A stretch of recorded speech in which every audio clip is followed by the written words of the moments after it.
Fa més de 10 anys que l'Organització Mundial de la Salut va llançar la campanya Salveu vides, renteu-vos les mans, que se celebra el 5 de maig com el Dia Mundial de la Higiene de les Mans. La seva finalitat és conscienciar en la prevenció de les infeccions relacionades amb l'assistència sanitària. Aquestes infeccions afecten a 1 de cada 12 pacients ingressats a un centre sanitari. Aproximadament el 80% d'aquestes infeccions estan provocades per microbis que es propaguen a través de les mans, per contacte entre persones o bé amb objectes contaminats.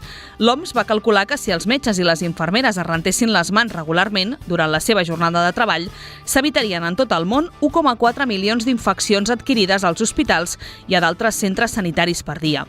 El Parc Taulí ha fet seu el missatge de l'OMS i ha col·laborat molt estretament en totes les accions proposades per fomentar la higiene de les mans, tant entre els professionals sanitaris com en la mateixa comunitat.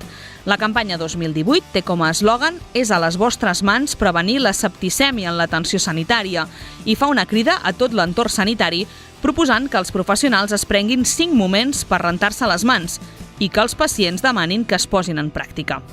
Us convidem a tots a celebrar aquest 5 de maig per sumar-nos al compromís mundial amb la prevenció de les infeccions, amb un simple gest que no porta més de 30 segons i que salva més vides que qualsevol altra intervenció mèdica.